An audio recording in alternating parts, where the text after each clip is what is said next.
보톡스라는 게 노화 예방에 정말로 좋은 시술이에요. 저렴하고 다운타임도 적고 금방 끝나고 또 효과를 못 보는 사람도 거의 없어서 모든 사람이 다 효과를 볼 수 있는 아주 좋은 시술인데요. 근데 이렇게 좋은 보톡스를 맞고서 효과가 좋았다라는 사람도 있는 반면에 반대로 또 너무 고생해서 야 다시는 진짜 안 맞고 싶다 이런 사람도 많단 말이에요. 대체 어떻게 해야 좀 더 현명하게 잘 맞을 수 있는지, 또 저렴한 병원이랑 비싼 병원이랑 대체 뭐가 다른지, 국산보다 수입산이 효과가 정말로 좋은 건지, 아니면 효과를 못 보거나 어색했다 그러면 대체 왜 그런 건지, 오늘은 제가 15년 동안 피부 미용 시술 의사를 해오면서 느꼈던 보톡스 부작용 없이 제대로 맞는 방법에 대해서 말씀드려 볼게요.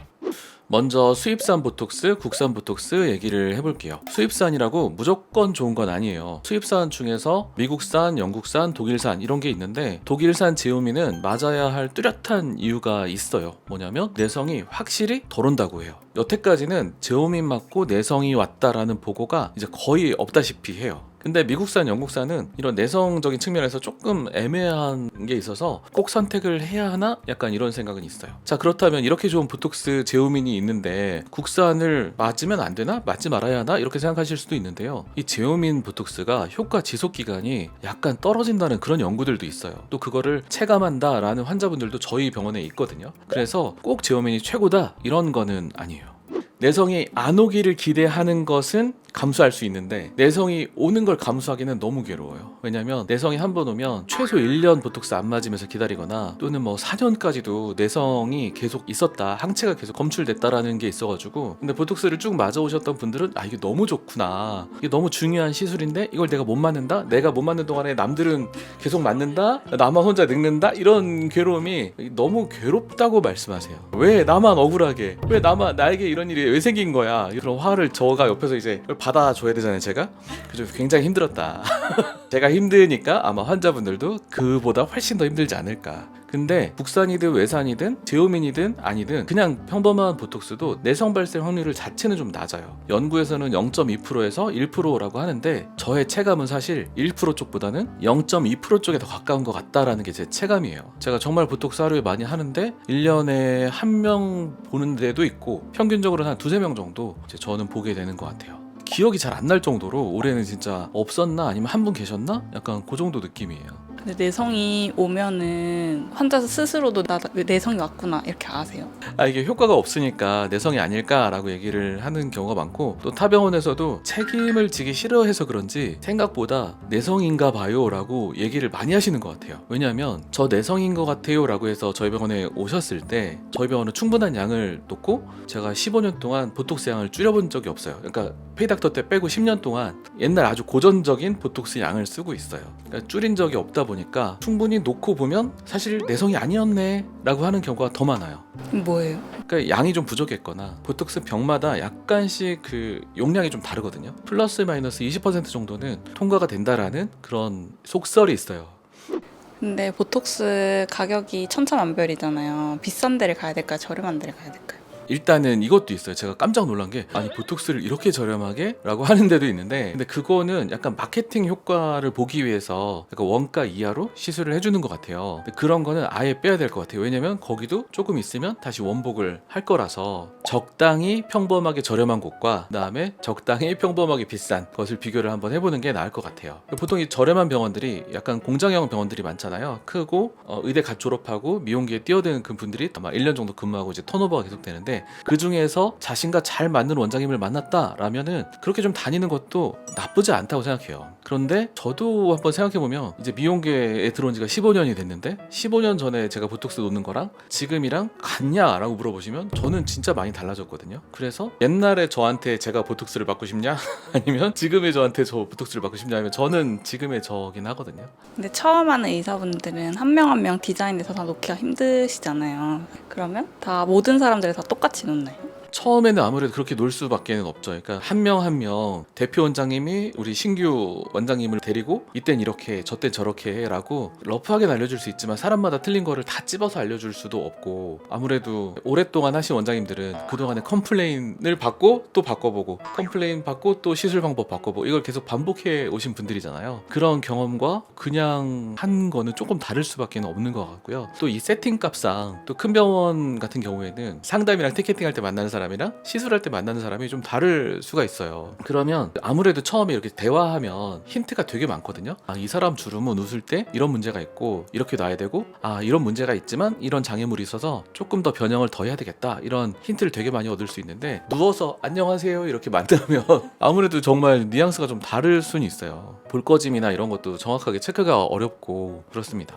그리고 분위기상 되게 빨리빨리 진행을 하길 원할 때가 많을 거 아니에요. 아무래도 1인당 봐야 되는 명수가 많다 보니까 내가 페이닥터인데 나 혼자 막 이렇게 웃어보세요 저렇게 웃어보세요 이렇게 찡그려보세요 하고 있으면은 직원들 눈치와 대표원장의 눈치가 보일 수밖에 없지 않을까, 이런 생각이 있어요. 저는 어떤 눈치를 봤냐면, 제가 실장님이 티켓팅해서 왔어요. 근데 제가 봤을 때는 안 하는 게 나아요, 이 시술은. 그 말을 지금은 제가 오너가 된 다음부터는 이제 제 마음대로 할 수 있잖아요. 그게 너무 좋은데, 옛날에 페이닥터 할 때는 나도 이거 밥값을 해야 되는데 마지막에 탁 끊어서 하지 마세요 라고 하는 게 진짜 너무, 그 갈등이 너무 심했어요. 지금은 맘 편하게 이거 다음에 하셔도 되고 늦게 하셔도 된다, 이렇게 말을 너무 잘할 수 있어서 너무나 깨우네요 요즘은.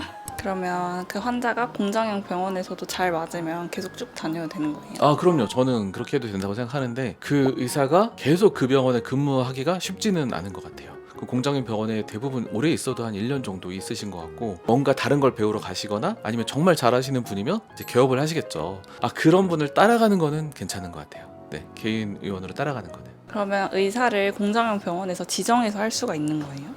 되는 병원이 있을지 모르겠는데 기본적으로는 좀 어려워요. 왜냐면은 미리 예약을 했을 거 아니에요. 나 저 원장님 근무일에 맞춰서 지정을 했는데, 그 원장님이 가끔씩 연차를 쓰고 싶을 수가 있잖아요. 그때 지정된 환자들을 일일이 전화 돌려서 빼는 게 쉽지는 않을 것 같아요. 어딘가는 할 수 있겠지만 쉬운 일은 아닌 것 같고, 그러면 대표 원장님이 너 그때 연차 쓰지 마 이렇게 하면은 또 약간 고용주가 그러면 또 안 되는 일이잖아요. 그래서 쉽지 않는 일이지 않을까 해요. 그리고 기본적으로 부작용이 잘 오는 위치가 있긴 있어요. 특히 이마 같은 경우에는 효과가 곧 부작용 그 자체예요. 예를 들어서 미간은 뭔가 잘못됐을 때 어색함이 온다면, 이마는 부작용이 그냥 와요. 근데 그 부작용이 얼굴형에 따라서 치명적인 사람도 있고 안 오는 사람도 있어요. 제가 어떤 사람이 맞을 수 있는지는 댓글에 링크를 달아둘 테니까 한번 봐보세요. 이거를 피하려면 애초에 안 맞아야 될 사람을 감별하는 게 진짜 중요하고, 또 안 맞아야 된다고 설득하는 게 또 되게 힘들어요. 근데 제가 안 된다고요? 저 그럼 이렇게 살아야 되나요? 그러면 갑자기 제가 그걸 만든 것 같은. 그리고 미간 같은 경우에는 원래는 부작용이 잘 안 오거든요. 근데 또 그 사무라이 눈썹이 약하게라도 잘 온다는 원장님도 있긴 있어요. 근데 저희 병원은 일단은 잘 안 오는 편이라 가지고 미간은 조금 마음 편하게 하고 있고요. 또 이것에 대한 에피소드가 있는데, 그거는 여러 병원에서 맞아봤는데 모두가 부작용 왔던 그런 분이 저한테 왔던 케이스도 있거든요. 그 얘기도 한번 댓글로 한번 달아놓을게요. 사무라이 눈썹이 이렇게 온다고 해서 무조건 미리 이마 아래쪽에다 보톡스를 맞는 경우가 있거든요. 그러면 이마에 아까 보톡스를 맞으면 뭐라고 했어요? 무조건 부작용 온다고 했잖아요. 눈이 무거워진다고. 그래서 저는 미간 보톡스 맞고 눈이 무거웠어요 라고 말씀하시는 분이 종종 있는 것 같아요. 근데 원래는 미간 보톡스는 별 문제가 없어야 정상이다 라고 할 수 있습니다.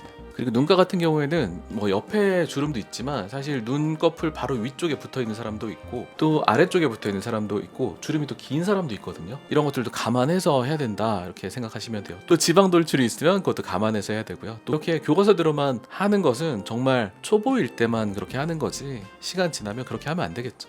그리고 보톡스 놓는 위치도 중요하지만 그 위치마다의 양이랑 또 전체 용량도 줄일 수도 있거든요. 또 어떤 부위는 늘려야 돼요. 딴 데는 보톡스가 많이 맞아서 어색함이 생길 수도 있지만, 이런 부위는 적게 맞아서 어색할 수도 있어서 조절해서 해야 됩니다. 그리고 시술 주기 한번 말씀드려 볼게요. 주름 보톡스는 3-4개월이면은 80%의 환자가 나 원래 맞기 전이랑 비슷한데요 라고 하신다고 해요. 제 체감으로도 그렇고 우리 논문에도 그렇게 나와 있고요. 근데 20% 환자분들은 나는 더 오래 갔는데요? 그런 사람도 있어요. 그런 분들은 더 천천히 3-4개월보다 더 늦게 맞으셔도 돼요. 중요한 건 날짜가 아니라 힘이 돌아왔는지 체크해보는 거고요. 사각턱이랑 승모근 종아리 이렇게 근육을 줄였다가 다시 늘어나는 이런 것들은 5-6개월 정도마다 해주시면 돼요. 그리고 오래가는 관리법. 사각턱 보톡스 오래 가려면 딱딱한 걸 안 씹는 건 당연한 거고, 헬스 열심히 하는 분들 있잖아요. 그런 분들은 여기서 성장 호르몬 또 남성 호르몬이 나와서 전신에 있는 근육들이 좀 더 빨리 돌아올 수도 있어요. 그리고 또 치아가 되게 건강하신 분들은 세게 씹는 습관이 있고요. 딱딱한 거 씹는 거 좋아하세요. 그래서 그런 것들 안 하시면 좋아요. 그리고 미간 같은 경우는 옆에 애를 키운다 소리 지를 일이 많다 그러면은 좀 빨리 돌아오시는 것 같아요. 보톡스는 약간 기본 시술이니까 다른 시술이랑 더 같이 받고 싶은 경우가 많을 것 같은데 같이 받아도 돼요? 보톡스는 좀 편하게 다른 시술과 병행해도 되는 시술이에요. 구멍 난 자리에 감염 안 돼요? 감염 될 수 있죠. 그런데 우리 예방접종 맞아보셨잖아요. 그때 감염 걱정 어떠셨어요? 별로 안 들죠. 네, 그거보다 훨씬 가는 바늘이라서 네, 그거보다는 덜 걱정하셔도 됩니다. 자, 이렇게 보톡스를 잘 맞는 방법에 대해서 한번 얘기를 해봤고요. 저는 다음 영상에서 여러분을 기다리고 있겠습니다. 자연스러운 게 예쁜 거다. 저는 아름쌤이었습니다. 제가 시술할 때 환자분이 원하시는 노래를 틀어드리는데 들어가니까 노래가 너무 좋더라고요. 그래서 야, 진짜 신나고 되게 막 활기찬 그런 노래길래 노래 너무 좋네요. 그랬더니 누구예요? 그랬더니 데이식스요 그러더라고요. 그래서 아, 좋은 노래가 많구나. 근데 듣다 보니까 너무 좋은 거예요. 그래서 이게 제목이 뭔가요? 그랬더니 올인이요 그러더라고요. 아, 올인 뭐 우리 알잖아요. 이거 올인 야 있는 거. 아, 그렇구나. 이렇게 뭐 올인해서 뭘 열심히 하자는 뜻인가? 도박적으로 생각하신 거예요? 약간 좀 그런 생각이 들더라고요. 그래서 환자가 선택했는데 뭐 도박적으로 생각하면 안 되니까 올인 좋죠 그랬더니 우린이요 우린. 그래서 제 귀에는 올인으로 계속 들려서 올인은 그래요 올인 했더니 아니요 우린 우리는 할 때 우린 어쩐지 계속 노래에서 우린 나오는데 올인 그래서 데이식스 팬들한테 되게 죄송했죠. 네, 올인 아니다. 네, 우린.